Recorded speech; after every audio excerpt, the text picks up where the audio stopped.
Welcome to Storysphere, where every story brings a new adventure. Whether it's a classic tale, a thrilling journey, or a heartfelt moment, we are here to spark your imagination. Let's get started. It was a night like any other, except for the fact that Marissa hadn't returned home yet. The clock on the kitchen wall read 10:15 p.m. Her husband, Ethan, stood in front of the window, his eyes scanning the empty street below. He had tried calling her, twice. No answer. She told him she was going to meet a friend for dinner, but that was hours ago. Ethan had always trusted Marissa, but tonight something felt off. His phone buzzed on the counter, snapping him out of his thoughts. A text message from Marissa. "I'll be home soon. Don't worry. I love you." Ethan felt a slight relief but couldn't shake the unease crawling up his spine. Something wasn't right. 3 hours earlier, Marissa had dressed carefully, a long black coat, her favorite red scarf, the one Ethan had bought her on their anniversary. She looked in the mirror, checking her reflection. Her phone buzzed again, but this time it was a call. "Hey, Marissa." It was Claire, her best friend. "Hey, I'm almost there," Marissa replied, stepping out of the apartment into the cold night. She hadn't told Ethan about this dinner. It wasn't that she didn't trust him, it was just that, well, she didn't want to explain why she was meeting Claire tonight. "I'm at the usual spot," Claire said, before hanging up.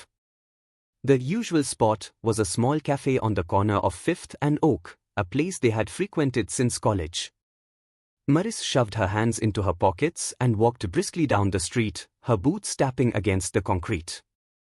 Back in the present, Ethan's phone buzzed again, but this time it wasn't a message from Marissa. It was an unknown number.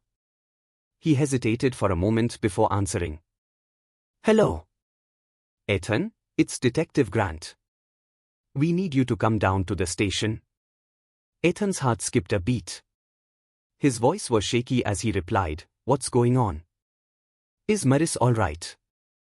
There was a brief pause before Grant spoke again. "We've found her car. It's abandoned near 5th and Oak." Ethan felt the blood drain from his face. "What do you mean, abandoned? Where is she?" "We don't know yet. But you need to come in. We have some questions."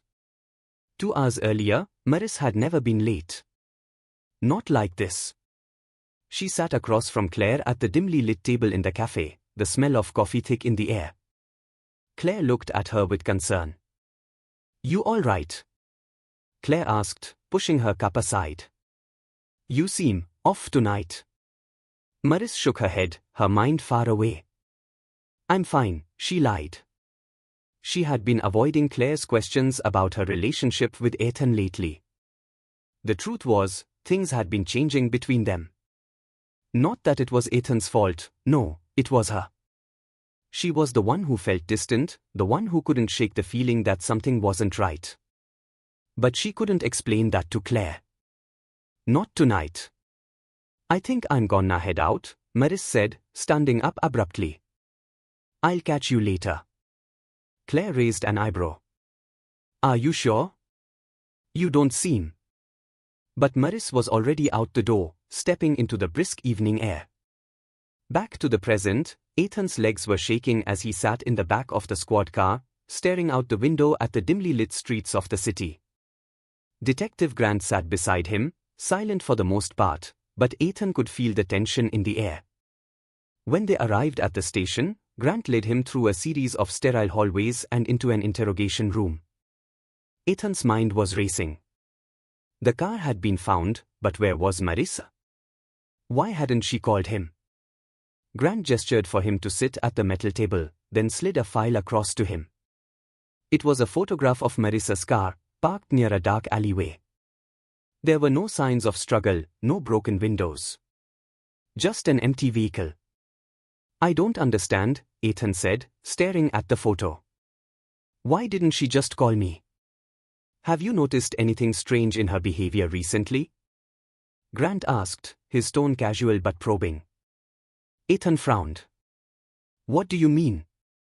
Anything different? Secretive? Any unusual behavior that might suggest she's hiding something? No, Ethan replied quickly, though his voice wavered. She's not hiding anything. She wouldn't do that. Grant nodded, but Ethan could tell that he wasn't convinced. 2 hours earlier, Marissa walked quickly now, her mind clouded with confusion. The air had turned colder, and she pulled her coat tighter around her. There was something wrong about this night, but she couldn't put her finger on it. She passed 5th Street, then Oak, but the cafe was no longer in sight. A strange thought crossed her mind. Had she walked further than she thought? Her phone buzzed again.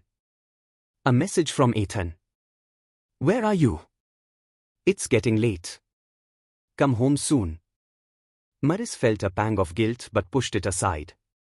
She was fine. Everything was fine. She would just call him in a minute, let him know where she was. But first, she needed to stop and breathe. She entered a small alley, hoping to get her bearings.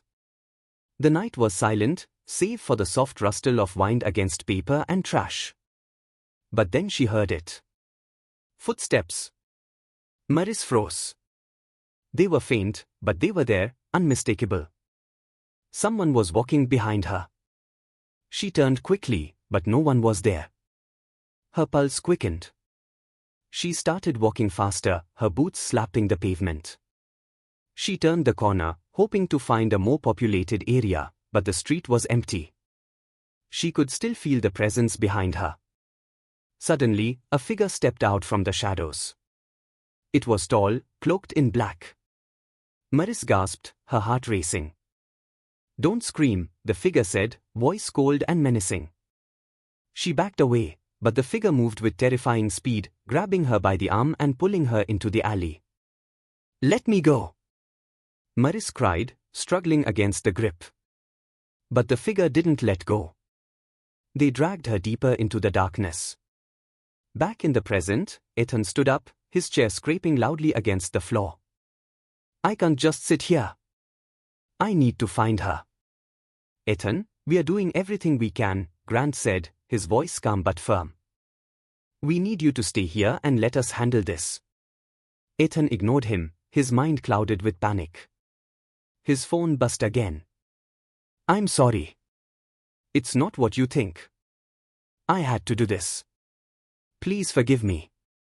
It was from Marissa. Ethan's stomach dropped.